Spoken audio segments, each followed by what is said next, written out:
Hey everyone, thank you for joining me. Today I want to talk about sci-fi.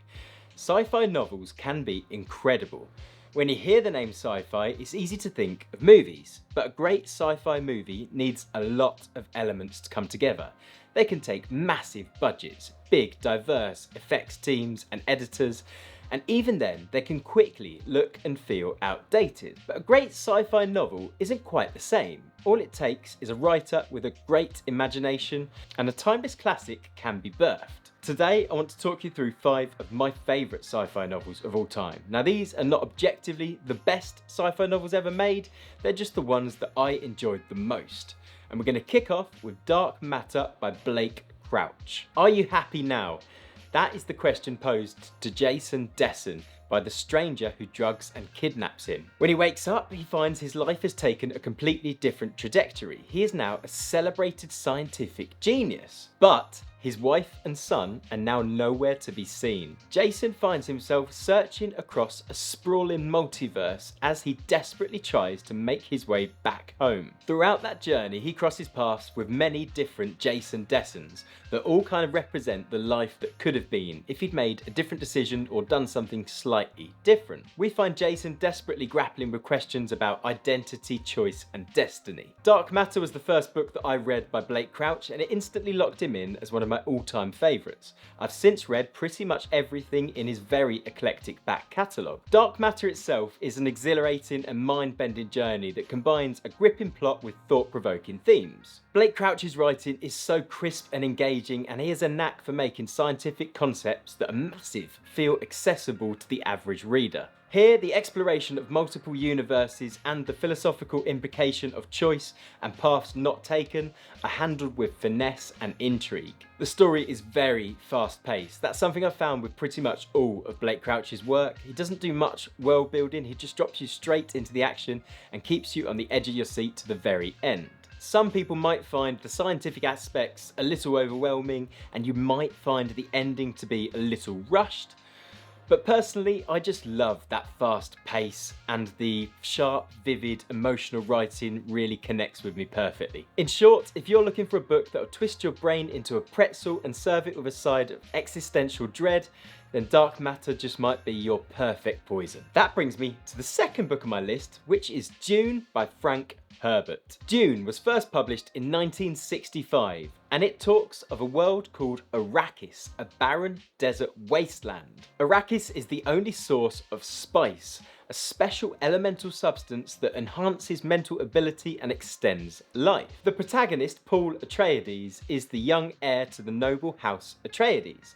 They have recently moved to Arrakis to oversee the spice production, but they soon find themselves betrayed by a rival house, and young Paul is thrust out into the barren wasteland of Arrakis. Paul quickly aligns himself with the Fremen, the desert-dwelling people of Arrakis. In a short space of time, Paul finds himself becoming a messianic figure to this crowd of people, and he soon develops a strong and dangerous following. Dune features the kind of world building that you usually only get with epic high fantasy like The Lord of the Rings, Game of Thrones, and things of that kind of ilk. And it's done so well by Frank Herbert in this book. It can be a little overwhelming at first, and you start thinking this is quite a lot of information to take in a short space of time. But soon you find yourself getting pulled into the story, and it really does become very exciting. The novel's themes are timeless, touching on abuses of power and the danger of all-consuming belief in a chosen leader. There's a lot of focus on combat and the life-threatening environment in this book, and I think Herbert handles these situations really well. Whether it's a battle with futuristic lasers or one-on-one combat with poison-tipped daggers,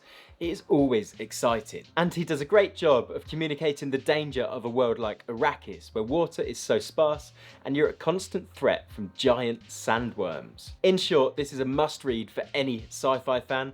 The depth of the book can be daunting, but it has such a great payoff. It's a lengthy read, and there are multiple titles in the series, but don't let that put you off. It is a world worth jumping into. The next title on my list is a real change of pace. It is Ready Player One by Ernest Cline. This is pop sci-fi at its finest, but it crosses over with so many personal interests for me that it feels almost perfect. First published in 2011, this is a thrilling homage to 1980s pop and video game culture. Set in a dystopian future where people escape their grim reality by popping on a VR headset and escaping to a virtual universe called the Oasis. It's set in 2045, the world is overpopulated, it is broken, it is crumbling, and people find solace in these alternate lives. The novel follows Wade Watts as he sets out to find an Easter egg hidden somewhere in the Oasis. It's hidden by the Oasis creator James Halliday. Whoever finds the Easter egg will unlock untold riches and total control of the Oasis. Finding that Easter egg will involve solving a series of puzzles all steeped in 1980s pop trivia, reflecting James Halliday's own obsession with that time period. Wade, who is known by the tag Parzival in the Oasis, is the first gunter or egg hunter to solve the initial puzzle. This attracts attention from his friends, from rivals, and even the villainous corporation IOI, who seek to control the Oasis themselves for profit. With the help of his friends Artemis and H, Wade battles IOI across vast virtual landscapes, and in doing so he unravels James Halliday's personal history. Now at this point I should say I've got a YouTube channel all about virtual reality, something I've been interested in for a long time, and I grew up an avid gamer. Some of the references to the 1980s are slightly before my time, but there's a lot of crossover, and I just love this feeling of nostalgia up against a backdrop of fast-paced action. It has me hooked from the off. The novel's concept of the virtual world, something like we would imagine a metaverse, is vivid and exciting, and it makes you think of the Oasis as a tangible place. While it is no doubt exciting, I'll admit some readers will find the characterisation a bit shallow, and like I say, it is absolutely pop fiction. But if you go into it knowing what to expect, I think you will love this book. The nostalgia, the geek culture, the futuristic dystopian setting all come together to form a superbly entertaining book. It's a must-read for fans of video games or 80s culture, and it's a fantastic escape for anyone else. That brings me to the fourth title on my list, which is A Hitchhiker's Guide to the Galaxy by Douglas Adams. Now, first published in 1979, it started off as a BBC radio comedy before being adapted into the book that I came to love. The story begins with Arthur Dent, an ordinary Englishman who finds himself plucked from the earth by a man called Ford Prefect just before his home is demolished. And by his home, I mean the entire planet, which is about to be demolished by an alien race known as the Vogons. They find themselves aboard the Heart of Gold, a ship powered by the infinite improbability drive and piloted by Zaphod Beeblebrox. Now, quick note, I'm very happy to have got that sentence out in one go. Beeblebrox is an eccentric, two-headed ex-president of the galaxy who is accompanied by Trillian, a woman Arthur once met back home on Earth. The novel follows their madcap adventures across space as they encounter strange characters and incredibly unusual events. What really stands out about this book for me is the writing style. Every line is absolutely fantastic. It's so sharp, witty and intelligent. It's full of interesting one-liners that you would just continually enjoy. Adams' blend of absurdity, satire and sharp wit create a universe that is as thought-provoking as it is hilarious. The book's humour ranges from clever wordplay to broad comedy, and Adams' insight into philosophical and scientific concepts is both insightful and nonsensical. It doesn't take itself too seriously, and I love it for that. All the characters are charming and eccentric, and it's their interactions that really power this novel. The writing is so consistently great. I've grabbed a few quotes here just to illustrate the kind of thing I'm talking about. The ships hung in the sky in much the same way that bricks don't. You know, said Arthur, it's at times like this when I'm trapped in a Vogon airlock with a man from Beetlejuice and about to die of asphyxiation in deep space that I really wish I'd listened to what my mother told me when I was young. Why? What did she tell you? Well, I don't know. I didn't listen. Nothing happened. Then after a second or so, nothing continued to happen. In the beginning, the universe was created. This made a lot of people very angry and has been widely regarded as a bad move. It's just amazing and a really enjoyable story. The Hitchhiker's Guide to the Galaxy is a must-read for anyone who enjoys a good laugh or a wild interstellar ride. That brings me to the fifth title on my list, which is Hail Mary by Andy Weir. Now, I've mentioned Hail Mary a couple of times already. It's a book I read earlier in the year and I've covered it on the channel, but it really took me by surprise. It's a book that I didn't expect to enjoy quite as much as I did. The story follows Ryland Grace, a high school science teacher who wakes up aboard a spaceship called Hail Mary with no idea how he got there or what he's there to do. Soon, his memory starts to come back to him and he realises he's on a one-way mission to try and save the Earth from its impending destruction.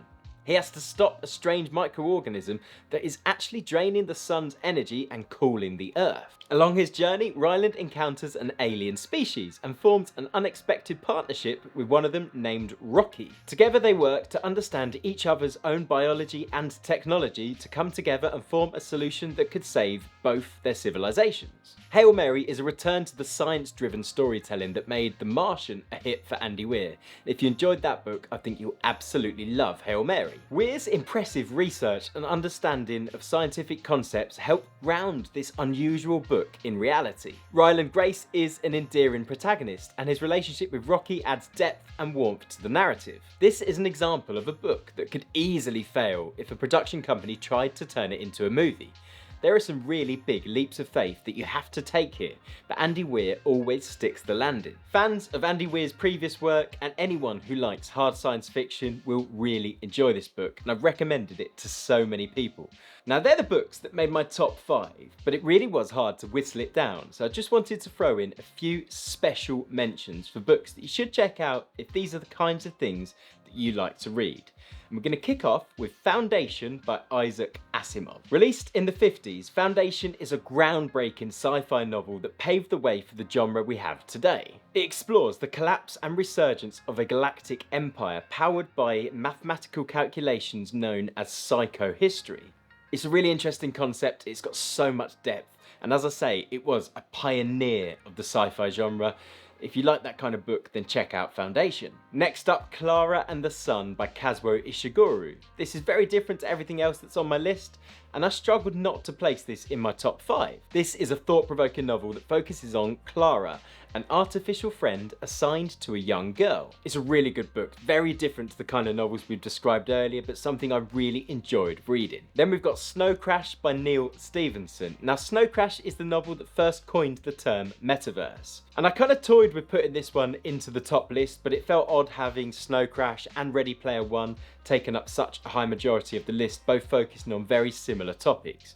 But Snow Crash kind of paved the way for what we understand as possible with the metaverse today, and I think it's a really interesting book. It's written by Neil Stephenson, and it talks of a dangerous virus that's spreading through the metaverse and hurting people in their real lives. It's really exciting, it's got a great pace, and it's well worth a read. And my last special mention, and again one that could have easily made my list, but I had to make some choices, was Recursion, this time again by Blake Crouch. Now Recursion is very similar to Dark Matter. It covers similar themes, this time all about memory and time, but it's done so well in such a similar style to the way Blake Crouch handles Dark Matter. Now I didn't feel comfortable putting both titles on the same list because they are so similar in style, but I enjoyed them almost equally. So if you like that kind of book, or maybe you've already read Dark Matter, then go away and read Recursion. It is fantastic. It's mind-bending, it's interesting, it poses some really cool questions,